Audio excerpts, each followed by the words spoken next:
अस्सलाम वालेकुम स्टूडेंट्स, रमज़ान मुबारक। क्लास 8 का चैप्टर नंबर 1 जो है वो हम पढ़ रहे हैं। तो आज के टॉपिक में हम देखेंगे कैरियर इन इंफॉर्मेशन टेक्नोलॉजी, यानी कि इंफॉर्मेशन टेक्नोलॉजी के अंदर क्या कैरियर्स हैं। इंफॉर्मेशन टेक्नोलॉजी होती है वो, इसका मतलब ये है कि कंप्यूटर के से रिलेटेड जितनी भी फील्ड है, उससे रिलेटेड जितना भी काम होता है उसको इंफॉर्मेशन टेक्नोलॉजी कहते हैं। जैसे आपके पास नेटवर्किंग है, हार्डवेयर है, सॉफ्टवेयर से रिलेटेड चीज़ें हैं, उसके बाद इंटरनेट है। इन सारी इन चीज़ों के ऊपर जो काम करने वाले लोग होते हैं वो सारे इसी फील्ड से होते हैं, आपके कंप्यूटर फील्ड से। ठीक है, तो इस टॉपिक के अंदर हम ये डिस्कस करेंगे कि आपका आईटी के अंदर अगर कोई भी बंदा कंप्यूटर फील्ड को चूज़ करता है, ठीक है, इंफॉर्मेशन टेक्नोलॉजी में आता है, तो उसके अंदर क्या क्या चीज़ें हैं जिसके ऊपर वो काम कर सकता है। जैसे हमने इसमें दो तीन देखी है, नेटवर्किंग। अब कंप्यूटर नेटवर्किंग है जिसके अंदर हम कंप्यूटर्स को आपस में कनेक्ट करके कम्युनिकेशन कर पाते हैं। हार्डवेयर ये है कि हार्डवेयर से रिलेटेड कीबोर्ड, माउस ये मेंटेन करना। उसके बाद आपके पास जितनी भी और माइक्रो प्रोसेसर, रैम, रोम, उनको आपस में कनेक्ट करवाना, कम्युनिकेट करवाना, ये सारी चीज़ें होगी। सॉफ्टवेयर के अंदर जो एप्लीकेशन वगैरह डेवलपमेंट होती है, यानी कि इस कंप्यूटर से रिलेटेड जितनी भी फील्ड है उनके अंदर किस तरह के काम होते हैं और कैसे लोग जो है वो इसको, मतलब हर फील्ड को थोड़ा थोड़ा जो है वो हम इंट्रोड्यूस करवाएंगे। ठीक है, तो इसमें सबसे पहले हमारे पास है सॉफ्टवेयर इंजीनियर। ठीक है, आपने ये कॉमन है, काफ़ी सुना होगा कि सॉफ्टवेयर इंजीनियरिंग जो है वो कंप्यूटर की सबसे जो है वो इम्पोर्टेंट फील्ड है। ठीक है, अब सॉफ्टवेयर इंजीनियरिंग के अंदर क्या क्या काम होते हैं वो हम देखेंगे। अब देखें, सबसे पहले इसमें पहला पॉइंट है एनालिसिस। इसमें देखने, अगर आप सॉफ्टवेयर इंजीनियरिंग की फील्ड में आते हैं, एज अ सॉफ्टवेयर इंजीनियर बन रहे हैं, तो उसके अंदर मेन 4-5 रिस्पॉन्सिबिलिटीज़ होती हैं सॉफ्टवेयर इंजीनियर की, वो हम देखेंगे। सबसे पहले एनालिसिस, ठीक है, सेकंड है डिज़ाइनिंग, उसके बाद है इम्प्लीमेंटेशन एंड मेंटेनेंस। तो पहला पॉइंट देखते हैं एनालिसिस। एनालिसिस का मतलब ये होता है in field of software engineer. Analysis का मतलब ये होता है कि जब कोई भी सॉफ्टवेयर आप बना रहे होते हैं तो बनाने से पहले उसके बारे में एनालिसिस करना, यानी कि उस सॉफ्टवेयर के, यानी कि आपके पास क्लाइंट आता है कि ये वाला सॉफ्टवेयर बनाना है। ठीक है, सबसे पहले आप उस सॉफ्टवेयर की जितनी भी रिक्वायरमेंट है वो आप उस अपने क्लाइंट से या यूज़र्स जो भी इसको कंपनी है, कोई सॉफ्टवेयर लेना चाह रही है, जैसे आपके पास स्कूल या कॉलेज है, वो कोई सॉफ्टवेयर बनाना चाह रहे हैं, तो सबसे पहले सॉफ्टवेयर इंजीनियर का काम ये होता है कि उस क्लाइंट से सारी इंफॉर्मेशन, सारी रिक्वायरमेंट लेना उस सॉफ्टवेयर के लिए। ठीक है, तो इस प्रोसेस को कहते हैं एनालिसिस, यानी कि पूरी सारी की सारी रिक्वायरमेंट्स इकट्ठी करना।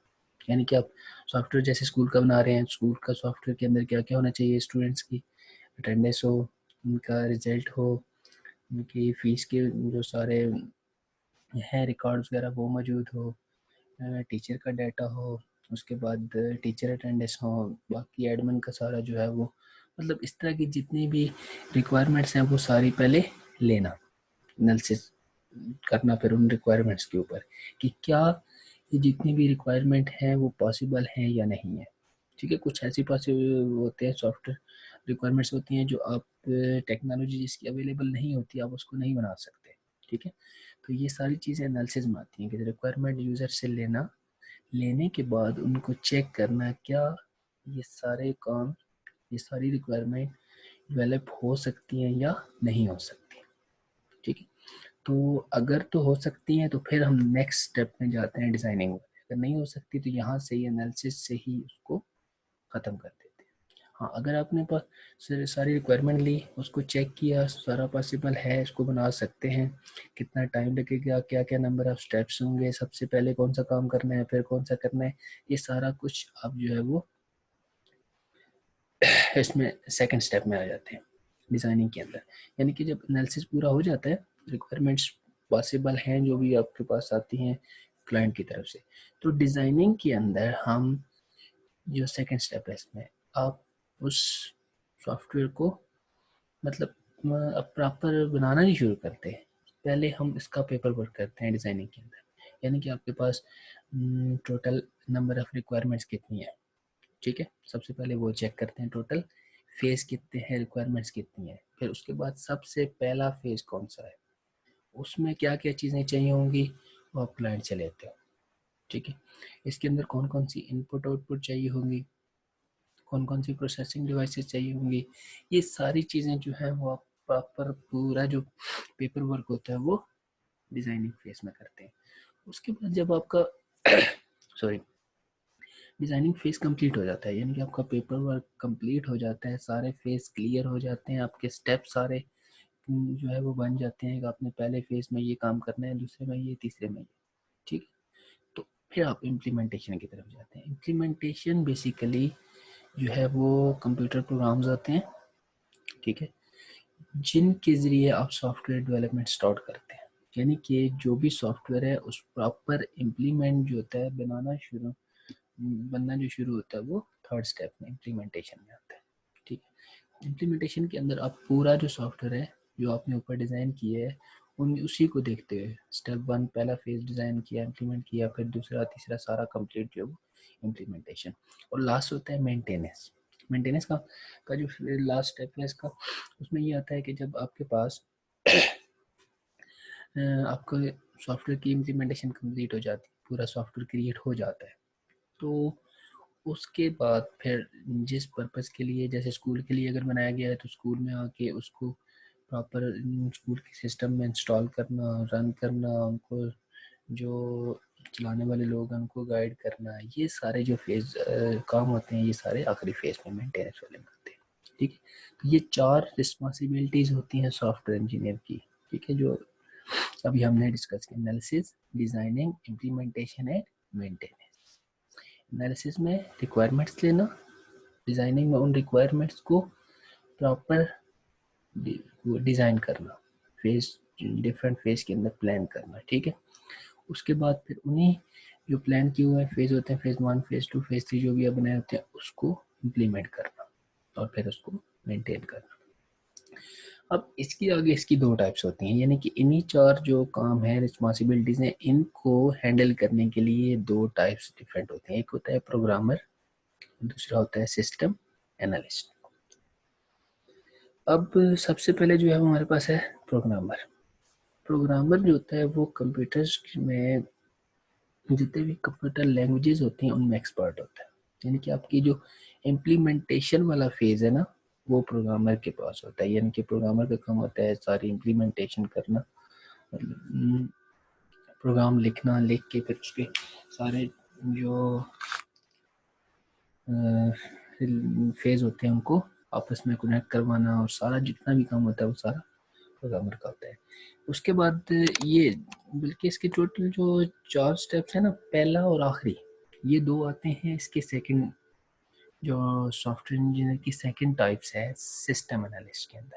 यानी कि सिस्टम एनालिस्ट क्या करते हैं, आपकी जब सिस्टम वगैरह बन जाता है उसको इम्प्लीमेंट के बाद जो मेंटेन वाले स्टेप्स में उसको सॉफ्टवेयर को जाके जो भी क्लाइंट होते हैं या यूज़र होते हैं जहाँ पे इसको लगाना है उस सिस्टम को वो लगा के उसके बाद उसके अंदर जितने भी प्रॉब्लम्स आते हैं उनको सॉल्व करना।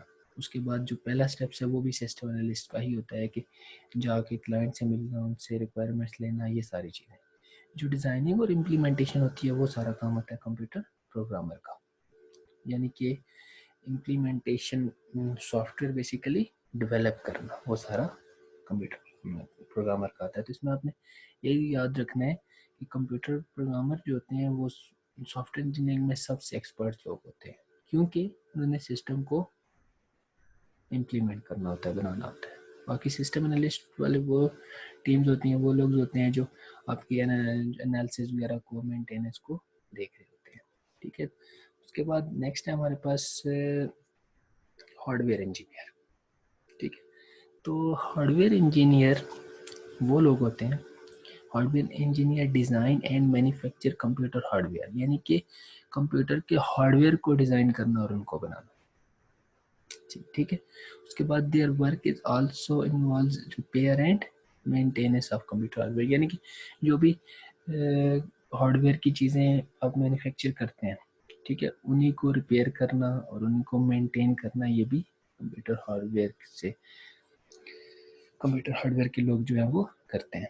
उसके बाद आप देखें they have in depth knowledge of internal working, यानी कि कंप्यूटर के अंदर आपके पास हमने इंट्रोडक्शन टू कंप्यूटर में पढ़ा था कि मेन फेस होते हैं इनपुट, उसके बाद आउटपुट, उसके बाद इनपुट के बाद प्रोसेसिंग और फिर आउटपुट, यानी कि इनपुट डिवाइसेस से कैसे डाटा ट्रांसफ़र हो के आपके पास प्रोसेसिंग वाली डिवाइसेस के पास जाता है, ठीक है, वहाँ से डाटा प्रोसेस होने के बाद कैसे आउटपुट डिवाइसेस के ऊपर डिस्प्ले होता है।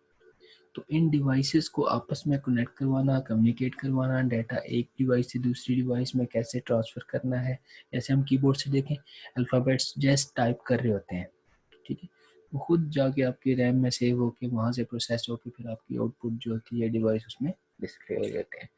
तो ये सारी जो इंटरनल वर्किंग होती है, ये सारी हार्डवेयर इंजीनियर जो है वो इम्प्लीमेंट करते हैं।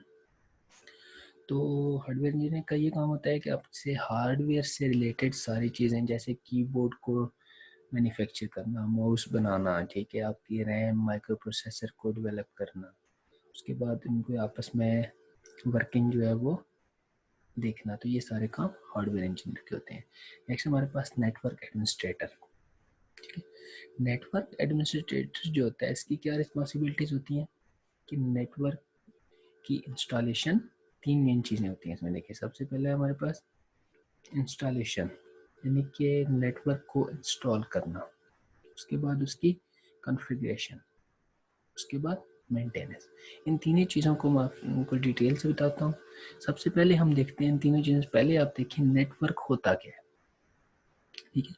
तो कंप्यूटर नेटवर्क इस चीज़ को कहते हैं कि जब आपके पास दो या उससे ज़्यादा के कंप्यूटर आपस में कनेक्ट होकर डाटा एक दूसरे के साथ शेयर करते हैं, ठीक है, यानी कि आपके पास दो कंप्यूटर हैं या तीन है या 10 हैं, 5 हैं, जितने भी कंप्यूटर्स हैं, उन्होंने आपने ऐसा नेटवर्क बनाना है कि एक फाइल जब आप एक कंप्यूटर से शेयर करें तो सारे कंप्यूटर्स में सेंड हो जाए, या इंटरनेट आपने डिवाइस लगाई है तो वो एक के साथ लगाएं तो वो सारों के साथ शेयर हो जाए, या आपने कोई प्रिंटर वगैरह रखा हुआ है तो आप एक डिवाइस के साथ कनेक्ट हैं तो सारे उससे प्रिंट ले सकें, ठीक है। तो ये डिफरेंट फ़ायदे होते हैं नेटवर्क बनाने के। तो सबसे पहले नेटवर्क क्या होता है कि जब डिफरेंट डिवाइसेस आपस में कनेक्ट होकर रिसोर्सेज शेयर करती हैं, इसको कहते हैं कंप्यूटर नेटवर्क। अब नेटवर्क जो बनाता है उसको कहते हैं नेटवर्क एडमिनिस्ट्रेटर, जो वो लोग जो नेटवर्क क्रिएट करते हैं, डिवाइसेस को आपस में कनेक्ट करते हैं। अब सबसे पहले क्या होता है इंस्टॉलेशन। इंस्टॉलेशन का पहला स्टेप है, उसमें ये होता है कि आप अपने कंप्यूटर्स को इंस्टॉल करना, ठीक है। सबसे पहले जितने भी डिवाइसेस हैं उनको आप अरेंज करेंगे, जितने भी कंप्यूटर्स हैं, फिर उनको आपस में कनेक्ट करने के लिए आपके पास स्विच या राउटर चाहिए होता है, वो लगाएंगे। फिर डिफरेंट केबल्स होती हैं, उन केबल्स के ज़रिए वो आपस में कनेक्ट करेंगे। तो ये सारे प्रोसेस होते हैं इंस्टॉलेशन का, ठीक। उसमें आपके पास कौन कौन से हार्डवेयर रिक्वायर्ड होते हैं, कौन कौन से सिस्टम के अंदर सॉफ्टवेयर रिक्वायर्ड होते हैं, वो सारे इंस्टॉल करना, ठीक है। तो ये पहला स्टेप आ जाता है इंस्टॉलेशन। सेकेंड है कॉन्फ़िगरेशन। कॉन्फ़िगरेशन का मतलब ये होता है कि जब इंस्टॉल हो जाते हैं सिस्टम सारे, ठीक है, उसके बाद उनकी आपस में कम्युनिकेशन करवाना, ठीक है, इस प्रोसेस को कहते हैं कॉन्फ़िगरेशन। यानी कि जब कंप्यूटर सारे आपने सेट कर लिए, केबल के ज़रिए आपस में कनेक्ट कर लिए, किसी भी राउटर के ज़रिए, जब सारी यानी कि इंस्टॉलेशन कंप्लीट हो जाती है, फिर हम चेक करते हैं क्या फाइल सेंड करके क्या जिस पर्पज़ के लिए नेटवर्क बनाया गया है वो काम कर रहा है या नहीं कर रहा है। तो फिर मैसेज एक कंप्यूटर से दूसरे कंप्यूटर में सेंड करना या फाइल सेंड करके इस तरह चेक करने की जो प्रोसेस है इसको कहते हैं कॉन्फ़िगरेशन। तो लास्ट है मेंटेनेंस। मेंटेनेंस का मतलब है कि अगर हम नेटवर्क चलते हुए किसी जगह पर कोई प्रॉब्लम आ जाता है, हार्डवेयर का प्रॉब्लम है, सॉफ्टवेयर का प्रॉब्लम है, किसी कंप्यूटर्स के अंदर कोई इशू है, केबल का इशू आ गया, तो ये जितनी भी चीज़ें होती हैं इनको जो मेंटेन कर रहा होता है वो नेटवर्क एडमिनिस्ट्रेटर ही कर रहा होता है। अब देखिए नेक्स्ट जो है इसका स्टेप कि they are in charge of maintenance of computer hardware and software that make up a computer network, यानी कि कंप्यूटर नेटवर्क के अंदर जब आप कंप्यूटर एक नेटवर्क बनाया उसके अंदर जितने भी आपको सॉफ्टवेयर और हार्डवेयर चाहिए की चीज़ें चाहिए होती हैं उनको मेंटेन करना, यानी कि अगर कोई सॉफ्टवेयर चाहिए तो उसको सारे कंप्यूटर में इंस्टॉल करना, हार्डवेयर चाहिए जैसे आपके पास प्रिंटर हो गया, हार्ड डिस्क वगैरह हो गई या स्पीकर हो गया या इस तरह की जितनी चीज़ें होती हैं, या आपके पास एलईडी है या आपके पास प्रोजेक्टर है जिससे आपने डाटा डिस्प्ले करवाना, ये डिफरेंट चीज़ें होती हैं हार्डवेयर की। सॉफ्टवेयर हो गया किसी कोई भी सॉफ्टवेयर कोई भी एप्लीकेशन जो आपने उस कंप्यूटर में इंस्टॉल करके जिसके ऊपर काम करना है यूज़र ने, तो इन चीज़ों को इंस्टॉल करना हार्डवेयर और सॉफ्टवेयर को, इस ये सारा काम जो होता है वो नेटवर्क एडमिनिस्ट्रेटर का होता है। ठीक है, तो नेटवर्क एडमिनिस्ट्रेटर के अंदर हमने क्या देखा कि सबसे पहले नेटवर्क क्या होता है कि कंप्यूटर्स को आपस में कनेक्ट करना, इसको कहते हैं कंप्यूटर नेटवर्क। उसमें सबसे पहले कंप्यूटर्स की इंस्टॉलेशन करना, फिर देन उनको आपस में कम्युनिकेशन करवाना, इस प्रोसेस को कॉन्फ़िगरेशन कहते हैं, और फिर उसके बाद उसकी मेंटेनेंस करना। तो ये थे आईटी की डिफरेंट टाइप्स। ठीक है, तो बाकी इसकी 3-4 टाइप्स और भी हैं, वो हम देखेंगे नेक्स्ट लेक्चर में।